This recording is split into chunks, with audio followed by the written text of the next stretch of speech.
is in the middle. Checks back against Carter and scores. That is atypical for the Mead goal.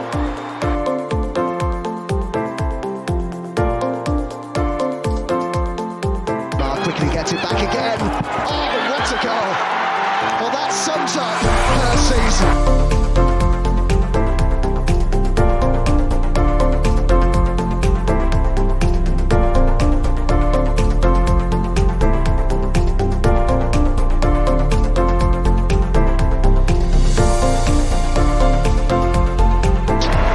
The Gunners are WSL champions. Hello everyone and welcome to another Vic Akers Wonderland podcast episode. We are back at Emirates Stadium. The team are back, we're back. Lottie is back, she's back with us after her absence sadly in the last one, but we were indebted to our guest Maisie, thank you very much. And yes, we're going to be talking about Arsenal versus Aston Villa. Arsenal back at the Emirates Stadium, bringing back Villa. Lots to talk about, but first I shall introduce our guests. Firstly, the magnificent Matt. Matt, how's the week been for you?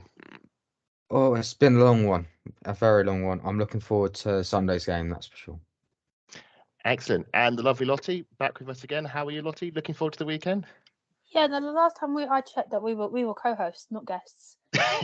Yeah, I'm all right. I'm all right. I had my 2 days off for my birthday. Chapter 31 is well and truly underway. Really good start to it at the moment. Girls drew 2-2 Manchester for me. Mm-hmm. And then we beat Man City at home, and I was sitting right next to the old Man City fans. At the end of the game, they got all their little phones waving their Champions League trophy, and I'm sitting there going 1-0. I didn't care. It's been a long 8 years. For any of our audio listeners, I was holding my hands up going 1-0. But it was good fun. It's hilarious to see that generation that have seen nothing but wins for Man City lose their crap. We know what the real Man City are like. We know Man City. Absolutely. Absolutely. But we're not here to talk about the boys. No, we're not. It was one of the highlights of the weekend. It was so funny. Yes. And please excuse my verbal faux pas. As you can see, it's been a while since I've been in the hosting chair. And whilst it's going to be back, it's also need to learn my manners. We are, of course, co-hosts, the group of us. But before we go into the game, a few quick news items. Firstly, the team photo is out. I'm sure we've all seen it. Lottie, any thoughts? What caught your eye? Viv's actually smiling or smirking. Yes, she is. And Leah just looks angry. She just looks angry. I could call it something else, but we're a PC pod, so to speak. There was, of course, one notable absence from the group photo. Matt, how disappointed were you that Wynne didn't make an appearance with the rest of the team? Oh, I'm not really that disappointed. I think the problem is if you let because the men did theirs first, didn't they? And they didn't let Wynne go on. I think it would have caused a little bit of controversy there if you let the dog have a photo with one team and not the other. So, I think he was with the men's team. There was pictures of Wynne with Arteta doing. Yeah, he was around. But I suppose at the same time we did have the Conti Cup to show for our trophy, which is hopefully the first of many, as we shall see this season. Other news: Jonas had his press conference and did drop the exciting bomb that Beth Mead might be making her return this weekend at the Emirates Stadium. It's come full circle. Lottie, you must be buzzing to see Meado potentially back on the pitch, provided she comes through this next fitness check. Yep, I'm dusting off my Meado shirt already. Mm-hmm. The armour is currently out of Chloe Lacasse print, so I'm dusting off my Meado shirt, ready to get back into that one again, which I practically lived in last season. Was it? Last season. So, it did get a wash before anybody wonders. It went in the wash every single time, but you can ask Matt or Adam every single game that we went to together. I was in the shirt. Yeah. So, sadly, my Meado shirt has bitten the dust because I don't know. I know. I did not know how to operate a washing machine, and we'll leave it as that. Did you do it now? Did you follow my advice? I did, and lo and behold, my Russo shirt came out clean as a whistle. It's lovely. Perfect. Did you put it straight on the hanger so it doesn't peel? Yeah, it was put out straight to dry. Yeah. Okay. Normally I don't. As much as I love my mum, I normally don't let her wash my football shirts. I've now got my size peeler, and I'm very upset about it. Oh dear. Well, there was a bit further update with the injury news. Viv is obviously back on the training pitch. Building up her fitness. She won't be ready just yet, but hopefully soon. Sadly, Leah Williamson, as I think we all expected, we're not going to see until the new year. And she's back at the club and training and getting her fitness back, but she's nowhere near, and it's something going to expect. But Meado back on the pitch. She'll likely be on the bench if anything. Can't see her starting. But if the scoreline's going well, maybe we'll see her. Fingers crossed.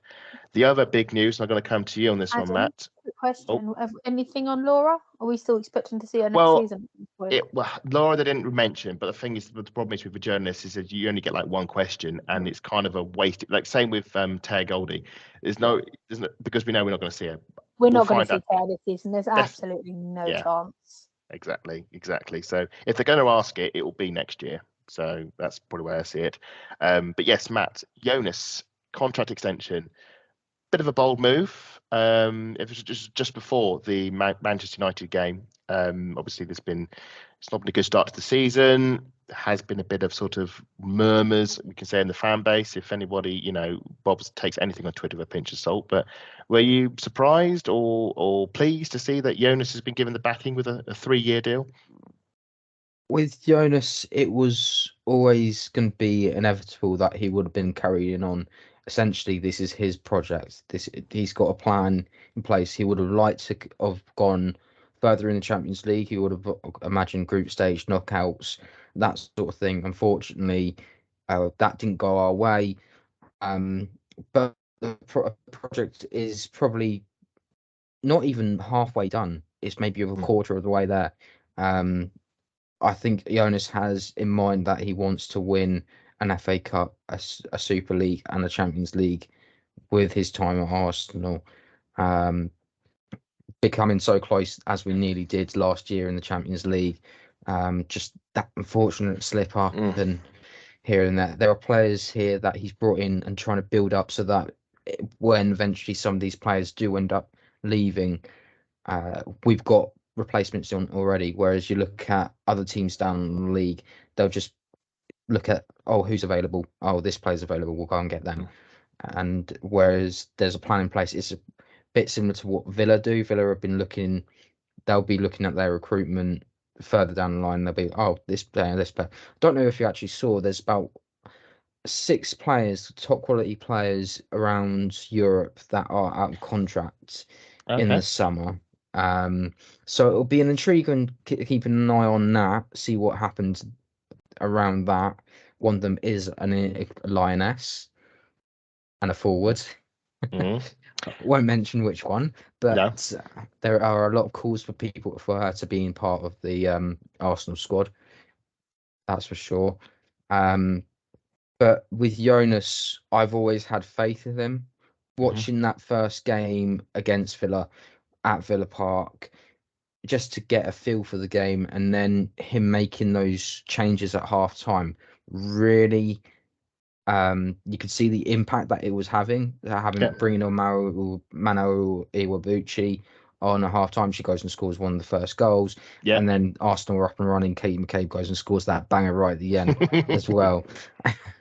Who's also got herself a new contract. And yes, she has. I was going to say, I don't know if we discussed this on the previous, but I think we were all rather chuffed with the contract extension video. I think you all got a bit of a cheap laugh out of it, which was good. And it's a real positive sign of I say support for the manager, even if certain fans are maybe questioning him, which I think is totally unfair, quite frankly. I think he hasn't really had a fair crack at the whip. He's had 2 seasons which have been heavily troubled by injuries, especially the second season, and he's managed to get a Champions League semi-final, and he's managed to get a Conti Cup trophy out of it. I mean, I'm not sure. It is what it is. We didn't do well in the league. Campaign hasn't started off too well for us, sadly. We've had a few slip-ups. We're out of Europe, as we know. But last time out, we did get a very exciting, a very thrilling 2-2 draw against Manchester United, which, if you listen to the previous pod, me and Matt dissected. But one person whose opinion we didn't get was, of course, Lottie. Lottie, I'm hoping you were able to watch the game itself. What did you think? Of course I watched the game. What are you talking about? I'm not going to miss an Arsenal game on a day where I have a day off and I can go and meet one of my best friends who works in the armory. Do you know what I mean? I'm not could I not miss it? So I was in my usual residing place in the Tolleton. If anybody is coming on Sunday, that is the place to be. Yeah. Fan march, everything. We're there as a team as well. Although I have a sneaky feeling that Adam will be ditching us early to go to club level. So actually, it's the other way around this time around because my train's later than planned. Then I won't be able to go to the Tollington. Oh. Well, it might all be on boo the trains. Yeah, boo the trains. Yeah, boo the rail industry. What's the rail industry ever done for us? Although never mind that one of us actually works for them. But hey ho.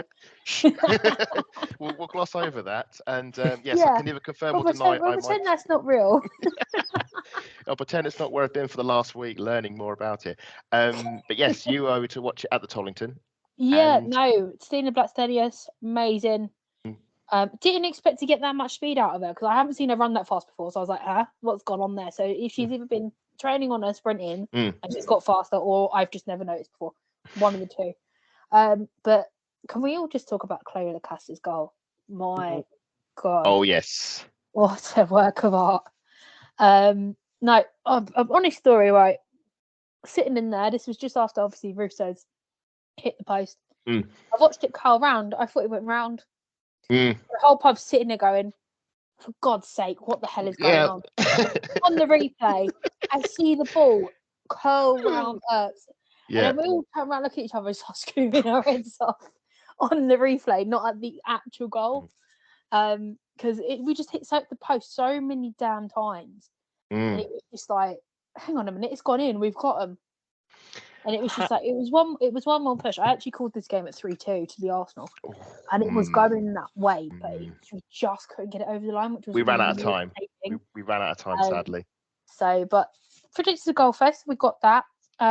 We didn't let them get the better of us, which I love to see, because you don't get that fierce competition with Spurs. It's with Man United. No, they are, and it's one they've come up promoted, and they want to fight. They want people to hate them.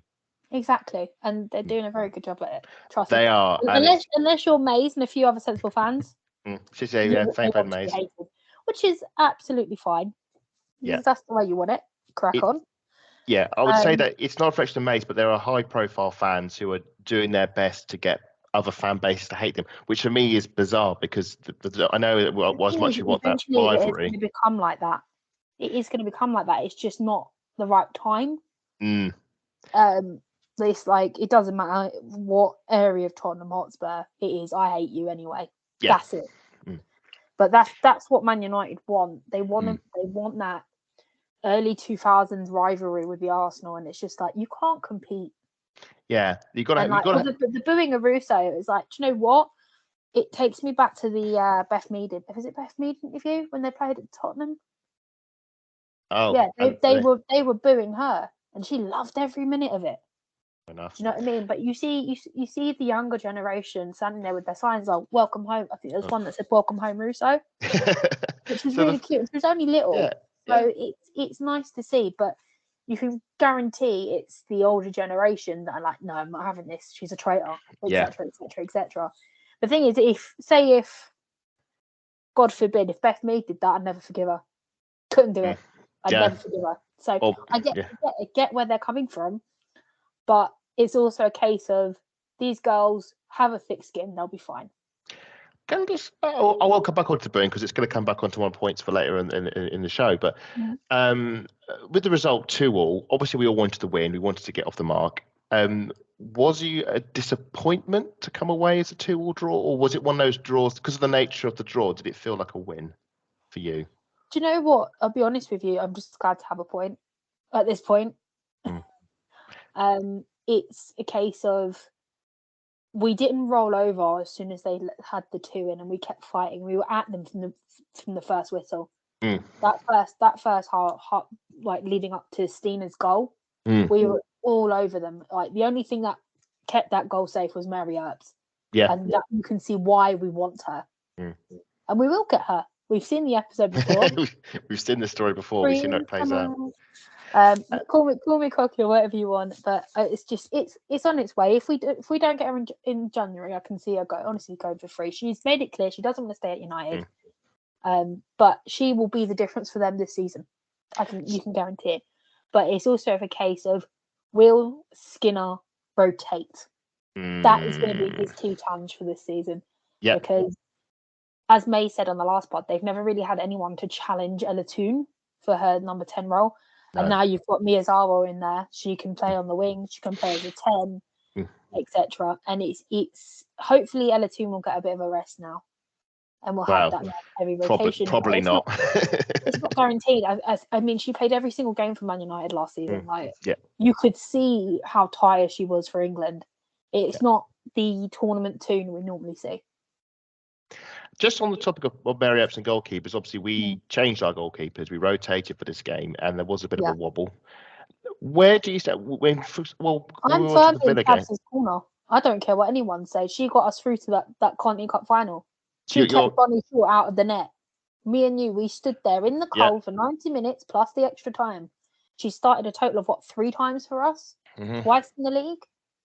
And you're already putting her in the bin. No, I'm not having it. What, Sabrina? Yep. Oh no, not like Sabrina. It's more the fact. Do you agree with the idea of rotating the keepers? And are Absolutely. you? And you're happy with both of them? We know Manu's off. We know her contract's coming to an end. She wants to go home. Fair enough. And she's got a year left. Matt, did you say she had a year left? She's got a year left. Yes, so she did this extend. Year, and that's it. Whether she stays or not, we don't know. But it's also a case of, if she does go, and we don't get Mary Earps, we've got a plan 3. Yeah. We've got an experienced keeper across the competitions that will step up. Yeah. Although she's coming in number 2. Put it this way, tactically, we've got 2 goalkeepers that would be good enough to play against any team in the WSL. Yeah, absolutely. It's like a mirror of the men's team with Ramsdale and Wright, although I think Arteta is slightly leaning towards one of the keepers, but that's a different podcast for a different people. We're not going down that avenue. It's clear that Jonas is obviously rotating Manu and Sabrina depending on the situation, and he's not the only manager that's doing it. Yeah, even a certain team, what they're called, Fulham Blue. They're rotating, obviously, Katzenberger and Musovic frequently. So I've lost so many points because of that. I think after Musovic's performance in the summer, she deserves to be rotated in. I'm sorry. Absolutely, no, but this is the point. They're both high-quality keepers. You've got to realise Berger isn't even Germany's number 1. Which is mad, because she's one of the best keepers in the league. I know, but she can't get a sniff in front of the Germany number 1, can she?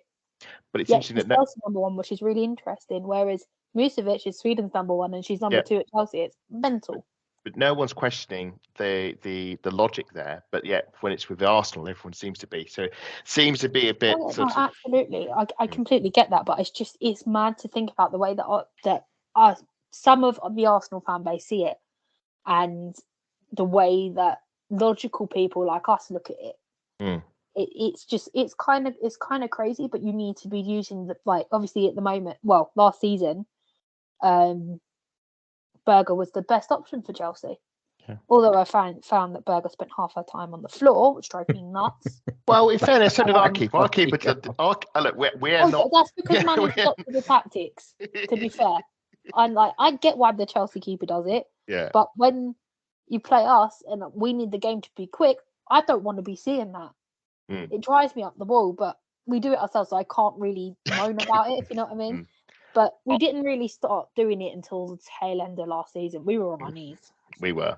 I think my feeling is that fans did do that at Liverpool. Yeah. Yeah.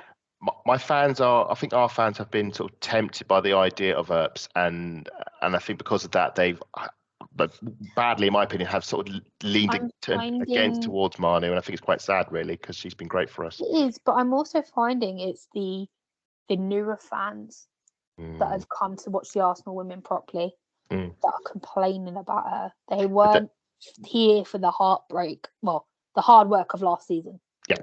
4 ACLs. Yeah, the season before Manu, in the semi-final. Did so well. Yeah. Sabrina did absolutely brilliantly getting us through to that Conti Cup final. She left a penalty in at Brisbane Road, but goalkeepers union.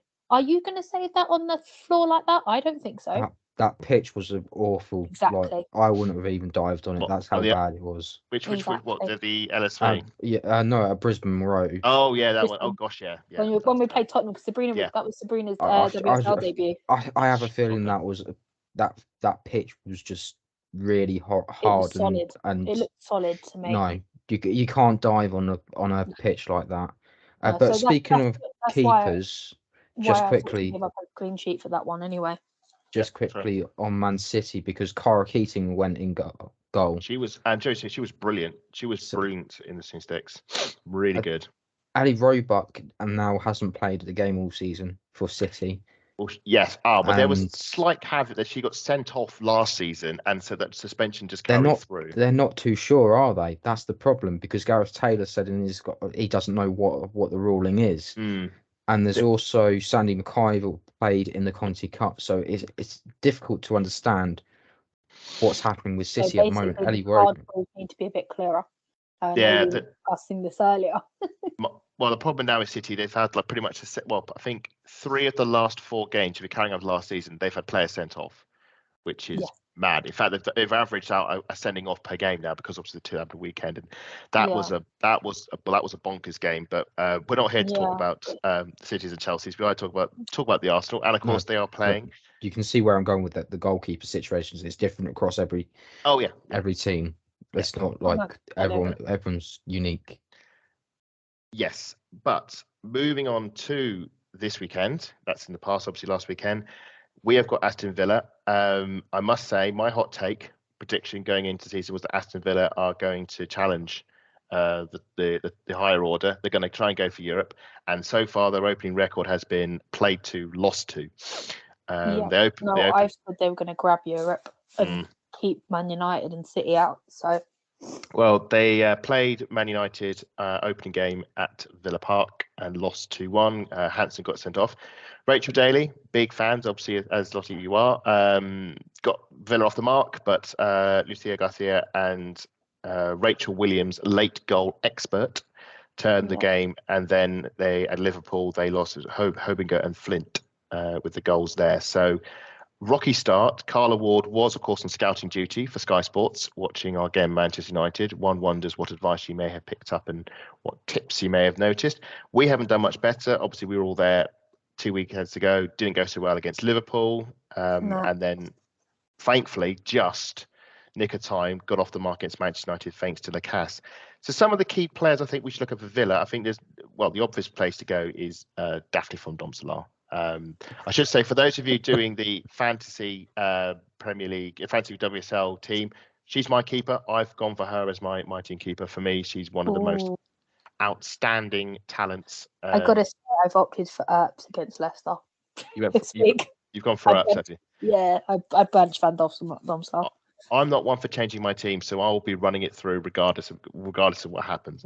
But for me, she's one of the best keepers in Europe, and I think she has been for Villa to acquire her is an absolute coup. Matt, I was something I think you spent time between the sticks. What's your opinion on Van Domselaar? I think she's at this crucial period of development. She needs to know what kind of goalkeeper she is. Is she going to be the traditional goalkeeper? Is she going to be like a sweeper keeper?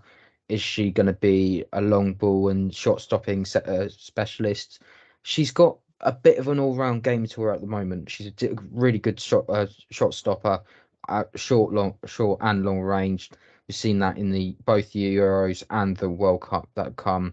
We've even seen it, sort of, in the England-Netherlands game quite recently. We will probably see it again at Wembley in December when the Netherlands do face England once again. Should say on that one, I was there for the game. She made some incredible saves in that game when we were trying to get back into it before Russo eventually got the equaliser. It was very frustrating being an England fan in there, I can tell you that. She's just one of those characters. She's just going to carry on. I think she's going to be right up there with the one on the top. And I think if Villa are to push on, because they're kind of a new team this season with a lot of their players that you look at, like an Ebony Salmon as well that's come in, a few others as well. So it's going to take a lot of time for them to properly gel and get together.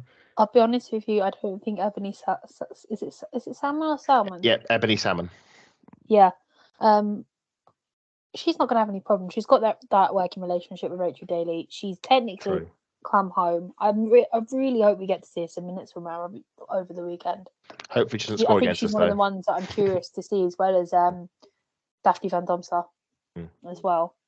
And obviously, quite happy to see one of my favourites, but she's not allowed to score on the weekend. Unfortunately. I won't be captaining her at all. She's my fantasy football red flag for the weekend. The other two players which we talk about, two ex-Gooners, which in Anna Patton and Jordan Nobbs. Lottie, we saw last week how a returning hero can be treated by their former loving fans in the home ground. How do you think Arsenal fans will react to Anna Patton obviously returning to Arsenal? Well, I was thinking you were going to ask me about Jordan then. Well, no, both I think for them, we'll both for welcome them her in general. back. Yeah, no, Jordan more so because Jordan's she's one of our own. And Anna will be, but I just feel like Jordan has just loved a tiny bit more. You think they're going to hero's reception rather than a booing serenade? Yeah, but the thing is, you've got to look at why Jordan moved up there. She moved up there for the minutes. She got that last season. You look at the last couple of games, she hasn't even got a sniff of the starting lineup. She's back where she started again. Yeah, I think she played against the Liverpool game. Made a goal line clearance, I think it was. But yeah, she didn't start, and that's what she wants. And I just don't think she's going to get that anymore. It's sad to see. No, it is. It is. Unless she joins, I don't want to sound really rude and horrid, one of the smaller teams. Goes to Bristol. Yeah, and even that's a tough watch. They look good from what I've seen, like little glimpses of good, but it's just really, really sad to see a player of her talent is not really getting any minutes now at Villa after she made that big move in leaving us. Anna Patton though, she looks happy. Yeah, I saw the first half against Manchester United before the Liverpool game 2 weeks ago, and I thought, she looks at home. She looks very confident in what she's doing. Very, very impressive. Nobbsy, it's sad. I would imagine if she subbed on, and I hope she is, she'll get a good roar from the crowd. Should say ticket sales. The last announcement was at 32,500, just under 20,000 less than what we achieved 2 weekends ago. But there are over 700 plus Villa fans on their way to the Emirates. Yes. But this is, for me, is an interesting point because the Liverpool game was very heavily advertised. It was the opening game of the season. There was a lot, big push for it.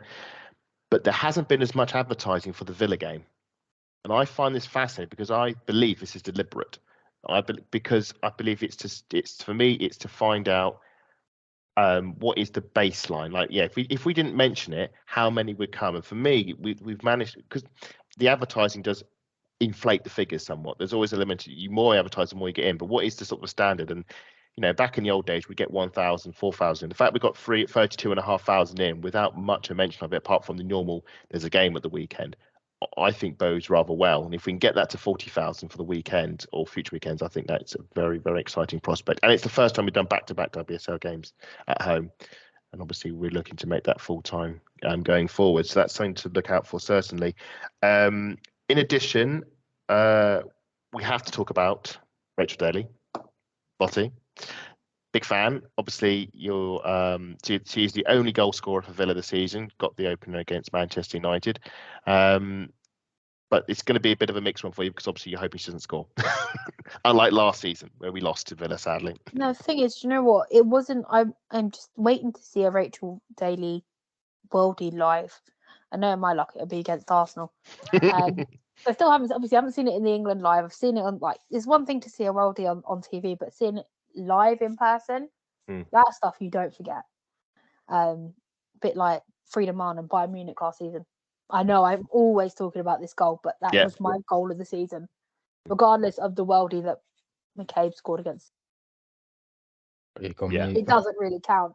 Yeah. I just muted myself there. McCabe against Man City. That was for me. Well, that was my goal of the season because I was right behind the trajectory and I could see it curving in. That was pretty magical. One player who, for Arsenal, who hasn't scored yet in WSL is, of course, Alessia Russo. Came very close Friday night. Matt, is it going to happen this weekend, do you reckon? I think something needs to happen. There are other players that haven't scored in WSL before. Looking at players like Sabrina, Manu, Yeah. to name a few. Katrine Monaco hasn't Yeah. yet scored. Yeah. The only game she did score against was in that Leeds game. Gio hasn't got a goal, so it's not like she's alone in this. Yeah. At the moment, there are other players that haven't had that goal yet. It's a matter of time. The fact that you hit the post so many times against United and it nearly came Nearly off. got it. Yeah. It's coming. You can tell, and it was a bit similar to who went on a bit of a streak last year. They kept on hitting the post. I can't remember who it was. Stina, was it? Stina, yeah, it was because against Zurich, she all she had to do was just poke it past the goalkeeper, and she blasted it at the keeper's face, and that was in the away game. And you're just thinking, how will you get? We need to know how to get you out of this funk. And you thought maybe the West Ham game away, she was going to get something. Again, hits the post. Mackenzie Arnold decides, you know what? This is the game I'm actually going to turn up for. And Thankfully, she turned up for the cup World final. Cup tournament. Yeah, but this was pre-World Cup. Harsh. Yeah, this was pre-World Cup. Like, okay, fair. But yeah, I think it's just going to take a little bit of time. But if she gets it, I think it'll be thoroughly deserved because of everything. A lot of the supposed United fans, in quotes, are really trying to egg this storyline of make her like a. I think it's in the men's game, like they've gone James Bond 007 sort of. Oh yeah. Which is ridiculous. No goals, no assists, but 7 appearances. Yeah. Hello. She's got more Champions League goals than that whole United team thrown together. I mean, that is the delicious thing is she did actually score in the Champions League and scored 2 goals. Sadly, she's got more goals than the whole team. Like, make it make sense. Yeah. Or qualifiers not counting. Well, or playoffs, to that matter. I think. Exactly. My feeling is if any of these goal things, it's especially with Sally's, the sooner you get off the mark, the better, because we all saw how, and this is a the quality doesn't compare, but I think back to Nikita Parra 2 seasons ago, she was on 49 WSL goals, and there was this 50 goal, and it went on and on all season, and you could just see that her Arsenal career was just crumbling in her hands because she didn't get off the mark early enough, and eventually Kim Little had to give her a penalty to get that goal and just sort of bury that ghost. I think if she starts, I think she will score. I think that Villa are there to be got at. Like I said, they've lost their first 2 games, not in a good run. They've got Chelsea still to play in the coming weeks. I think this is the perfect opportunity for Russo to get off the mark, and I hope she does. And then that can hopefully silence a few, fans who. Because I think the problem is it's not so much Man United fans. Every fan base, I think, wants to see another team star signing fail. And I don't think that's anything sort of malicious. It's just a bit of against a player individual. It's just a bit of, inter-team schadenfreude. There's no better feeling than watching, I don't know, take a men's team example. The Man United made a big push on their goalkeeper. He's not having a great time. For other fans, it's very fun to watch. So I can understand the. Oh my glad we dodged that bullet. Well, yeah, so because we had our eyes on him and then we went for Ramsdale instead, and I think we got the better deal there. But then look at on the women's side, I'm sure that especially Man United fans, because they are what they are. They're looking and seeing Russo and thinking we want that. They want that to fail to justify the fact that she left. For me, if she gets a goal at the weekend, everything should go from there. But it will be interesting to see the lineup because the last 2 lineups we've played with back 3, and they've Jonas has thrown a few curveballs. So Lottie, how are you expecting us to line up? Do you think we'll stick with the back 3, or do you think Jonas might try something more progressive? I have absolutely no idea how that works, but whatever he puts out, as long as Chloe Cass starts and she scores another worldie for me, I will. Well, that is a good point. But I think for me, I want to go back to a 4. Personally, I'd be more comfortable with a 4. Whether that happens, I never want to see Frida up on the wing again. I want her back in that 10 role. No. Put Chloe Cass up there and then find someone to fill that gap to be the wing back. put Vic Pullover there. That would be amazing. Well, we've got Moritz back now. We have got Moritz fit. And yeah, I know, but you could also. It's just. Do you know what? I could sit there and complain about rotation all the time, but sometimes I look at this team and I don't know where to start. I'll be honest with you. Like, where do you start? Because you don't want to leave the new signings out, but you also don't want to leave the old guard, so to speak. And it's like, where do you start with this? And it's a bit mad. That's the problem, isn't it? Is the fact is that we've got 2 new centre backs that haven't really got a partnership with anyone. It's effectively, United's goal from Mallard comes because of the discommunication between Sabrina, Leia, and Amanda. It's no disrespect to, they basically had barely any time to train together and get that bond together.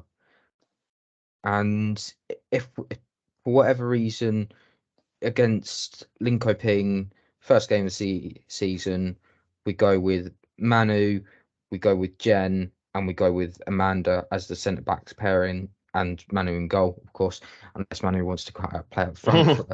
Because if we're swapping goalkeepers for strikers, why not do it the other way? But yeah, it's just about making sure that we've got that bond. I don't know personally. I don't think Jen's strong enough to do the full 90. So that means that Lotta would have to do would have to be able to come on and come off, which she's doing at the moment. I do feel like Lotta can't do the full 90 due to her concentration sometimes. If you look at a few of the goals from last season, it was down to her lack of concentration. So I think it might be a case we rotate those 2 quite heavily with everybody else. But it's also a case of learning to play together. My feeling is with Yembiti can't play the back 4. We all know that.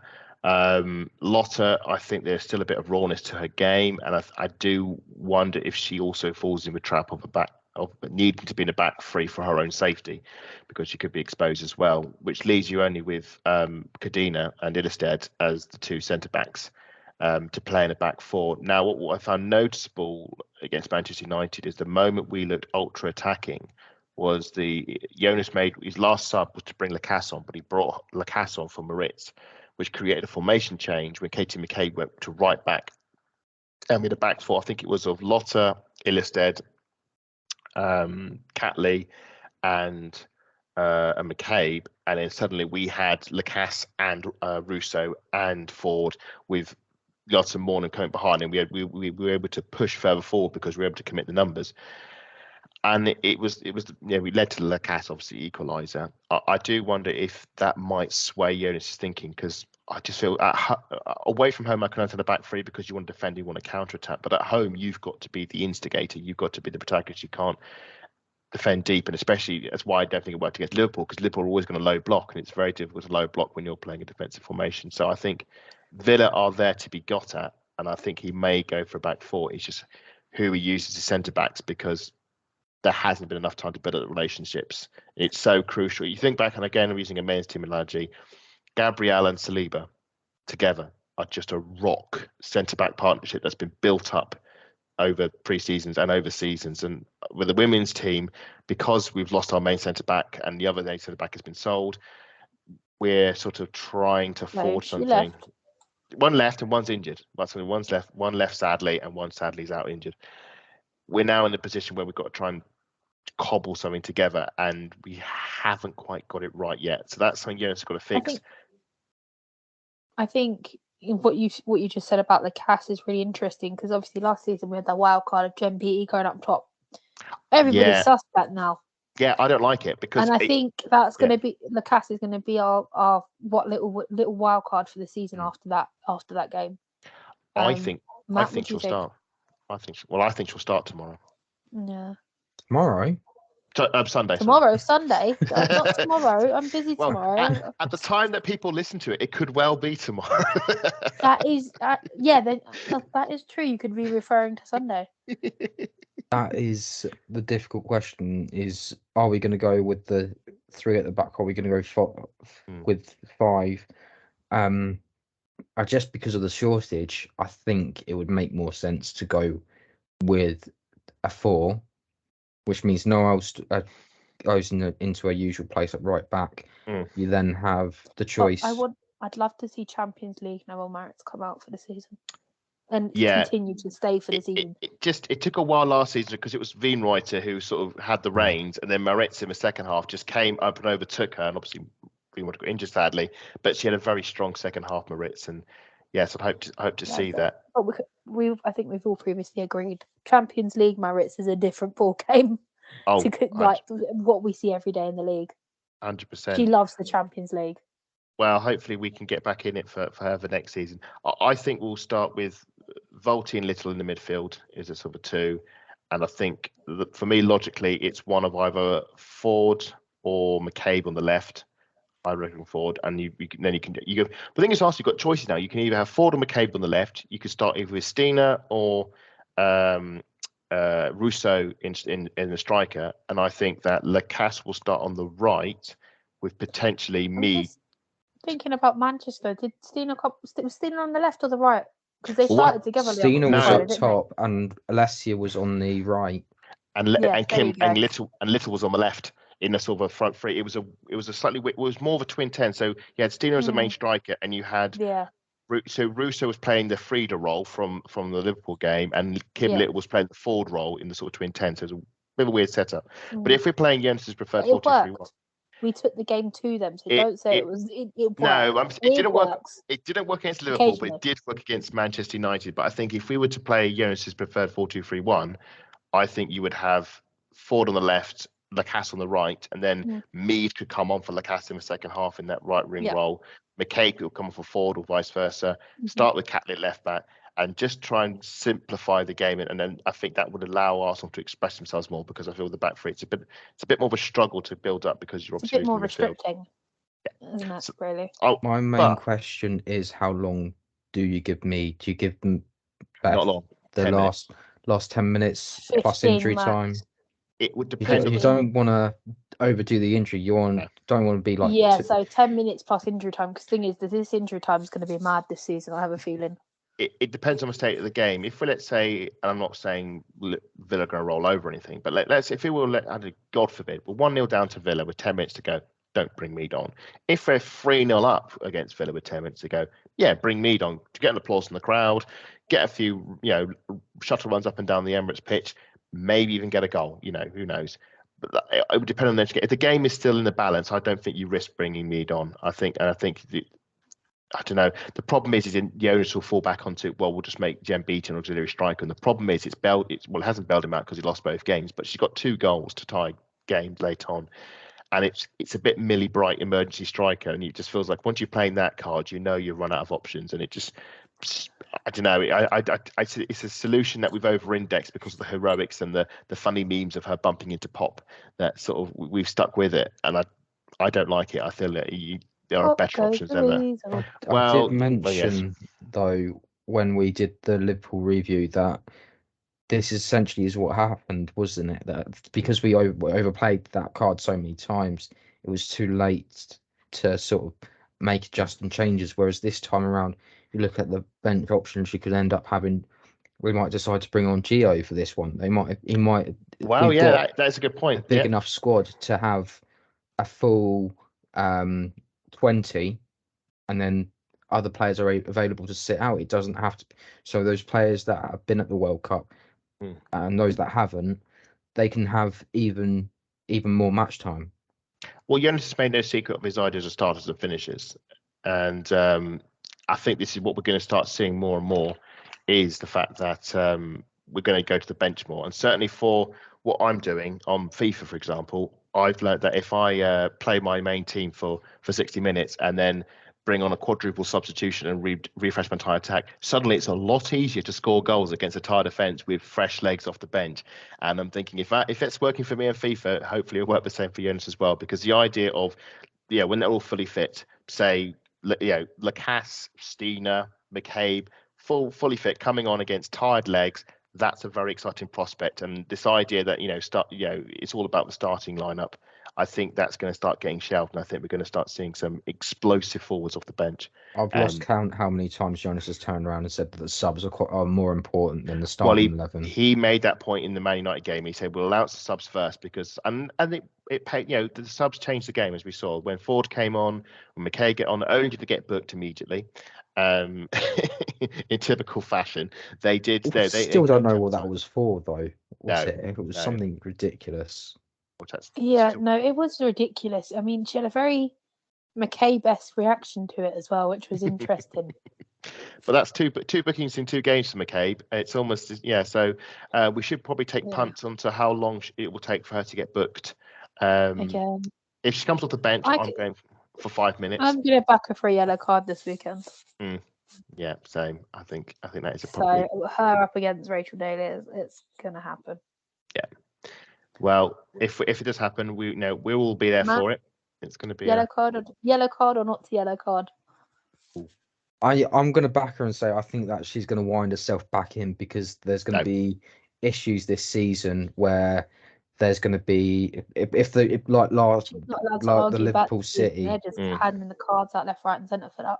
That's what I mean. That Jill Raw got yellow card. I think it was 13 cards in the City Chelsea game, and most of them were dissent. None of them were actual challenges. Whereas one of the challenges got away without even a card. Yeah, Lauren, I think it was. What's really interesting, you don't see the women getting in the refs' faces like the men do. The men get away with it. And all of a sudden, it's just like all crashed down. I've heard that ref had to be escorted off the pitch by security. Yeah. Well, she made a rough. Mad. Like, what are these players going to do? The referee lost. It's more of the fans, I think. Yeah. Well, the referee lost the game when she sent Greenwood off, and it just deteriorated from there. And there were just yellow cards everywhere. It was ridiculous.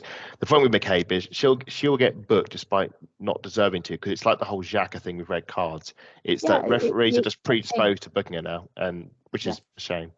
But I'm gonna have to look through the bookies again because I've now no longer got my Granite Xhaka bet. I'm gonna have to put my money down on Katie getting a card every game. Yeah, I know I shouldn't, but I used to bet $400 a season out of that man. No, I think it is not that I condone gambling in that form, but it would be a pretty safe bet to assume that she'll get booked. And I'm guessing off the bench, maybe 5 minutes. If she's starting, I'd give it 35. I reckon. If I'm honest, I don't think I could because I like Katie. Whereas Granite Xhaka, not a fan. Yeah, okay. So as we are predicting yellow cards, we might as well go the whole way and do.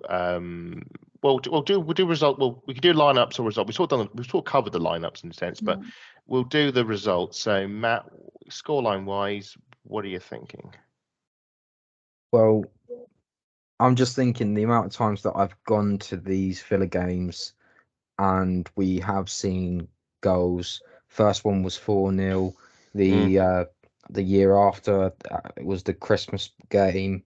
I think it was 2-3-1 in the end.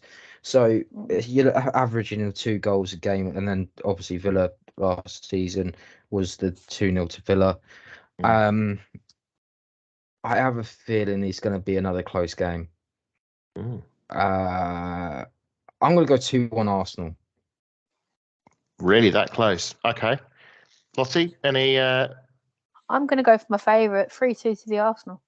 3-2. Sorry, Manny. Sorry, Sabs, but yeah. Well, that defence isn't solid yet. I dare not say anything negative because I'll be done for jinxing. So I'm just going to go for a. I know it happens. So I'm just going to go for a humble 2. It's a case of usually, and at one point you will be wrong, and we will applaud you. And it's just like every time. Or maybe it's your proof fault. Maybe it's not jinxing. Maybe it's proof of intelligence that I know, like, what I've looked at what's happened in the past. I've looked at what's happened in the moment and think, yeah, that's the likely scenario. And I'm just because I predict something wrong and something wrong happens. Maybe it's not just because I say it does. I just say it because it makes me feel better. You realise this, right? I don't mean it maliciously. Even like. Oh no. The thought. If I don't point it out, I know Matt will. The thought didn't cross my mind. I think a humble 2-0 win, and I think Russo is going to get her debut goal, or first WSL goal for Arsenal. Not debut goal. She's had a debut. Goal of the season, did you say? Third goal of the season, first ever goal, get her off the mark, and hopefully we'll get a good crowd. As we said earlier, 32,500, plenty more tickets available. Let's try and hit the big 4-0. Wasn't there only 15 left in block 15 earlier? Yeah, so lower tier is almost sold out, and obviously we want to get that out of the way first, and then it's all in the upper tier. So let's try and get as many of those tickets sold. They'll obviously be on sale up until match day, so make sure if you haven't already. There's an international break. There's no club football at the moment, so no excuse why you can't go to the Emirates and watch the other Arsenal play. I believe the schedule is going to be a drinks in Matoli, and then there'll be I think probably another walk on the stadium. Do get there early. The Armour will be open. You can get your shirts. Lottie, I believe you have got a new shirt planned for your away kit now. Yes, I do. I managed to get one of the ones that they've all nearly sold out on, which is the Stella McCartney one. Mm-hmm. Actually, quite nice. I was completely against it, and then I saw it on them. I was like, yeah, I want one. I'd already got it, and I wasn't sure about it because I've got it for my birthday. And I looked at it, and like, yeah, I like that shirt. So it looks good. So Stella McCartney gear that we approve of. This is positive steps. Yeah, it's a first. Although I don't approve of the training gear, completely gets a solid disapproval from me. Well, we should have a shout out that the men's team did wear the away strip in their warm up against Man City. So big props to them. They did. I think it's a bit ironic they were wearing Man City colours before the Man City game, but okay. We'll gloss over that. But yes. Sunday. That's the point. What happens? What are we going to wear when we go Man City away? It's the same colour. That's why we've got the home kit. The problem is the shorts, isn't it? Because City play in blue shorts now because they're not allowed to. Yeah. We could wear the green kit. We could wear the green third kit. Yeah, I want to get our European kit out up and running. What European kit? Yeah. Our green kit's going to be worn for Bristol, if I remember rightly. So we'll have that for Bristol away because of the Bristol, the old red and white stripes. Absolutely. Yeah, I think that's the one after this one, isn't it? That's the other thing as well, is they're trying to stop the colour blindness awareness things, aren't they, as well? So that's why a lot of our kits now are like a pink or more purple or sort of whatever colour. It's just a lighter colour than they used to be. Like used to be bright yellow. I just hope they continue us having our own away kit because I quite like it. I think it's great. But I'm going to have a bit bone to pick with Arsenal. Sell more goalkeeper kits. Don't be like Nike. Get some more goalkeeper kits in. I want a Sabrina Deander shirt. I want a Manu shirt, and I can't get one. We should have a shout out. Yeah, the Nike did put their Mary Earps shirt on sale and was very quickly sold out. Don't know what the numbers were. Hopefully more be made. But I've never been one for goalkeeper jerseys, but it's a market. I'm surprised more people. One. Yeah. Once that's gone, it's gone. They're not getting more in. Yeah. It's gonna be like that. But I think that was just testing the waters. So when the Olympics come along, they can actually sell kits. Well, like I said, the army will be open. It's not going to be Nike though. It's going to be Adidas that will have the kit because. Yeah, I've got to set up direct debit with Adidas now. That's it. Team GB or Adidas. Well, hang on. If there's no guarantee we're going to be at the Olympics, there's a bit way to go. We lost to the Netherlands. We're only 3 points up. I know, but still, it's just at this point, Adidas are just emptying my bank account as we're going out and starting to fill up my credit card as well. But hey ho. We won't talk about that. No, we won't talk about that. No, but sadly, I think that we can agree that is probably the end of this particular episode. Just leaves me to say, Lottie, where can we find you in the big wide world of social media? You can occasionally find me on Twitter. I'm not there very much at the minute because work is really busy. But it's at Lottie_AWFC. It's the same for Instagram. I just post a lot of my match day stuff there. And you will find pictures of Matt and Adam there on match day at some point, if I remember to post them. And Matt, where can we find you? At MattLR28 on Twitter. And don't forget, you can also follow us on VAW Pods. I had to remember that after last time because otherwise I got it wrong. But yeah, absolutely. We have our own Twitter account where we'll be posting show updates and so forth. So do keep follow that to keep up to date with all Vic Akers Wonderland News. If you want to follow me, you can follow me at AdamSalter4, where I can be found posting all about the Arsenal women, live tweeting about games and posting things that I think are mildly amusing, and hopefully you do as well. There's one more thing you forgot that you love to do on that account. You don't fish. Oh yes, I do. I absolutely do not fish around and wind other fan bases up. That's something a category I do not do. So if you don't want to see that, by all means, you're welcome to see my account, because you won't catch me winding up rival fan bases. You troll. You've got all these little fish rolling through your. Oh gosh. Yes. I should also add, as another shameless plug, I have another account to plug, and that is the @Arsenal W Archive. That is the Arsenal Women Archive. This is a account I've set up where I'll be updating on anniversary of certain former Arsenal games dating back to 2011 and potentially even before. So if you want to see some old Arsenal games, some highlights of games gone past, do give that a follow. And I'll be updating regularly with hopefully more clips as I can find them. And if I can get them to fit, because unfortunately Twitter doesn't give me anything more than a 2-minute 20 video time limit, which has made some a bit tricky. But keep an eye on that. More footage is scheduled to be released soon, so for a bit of nostalgia.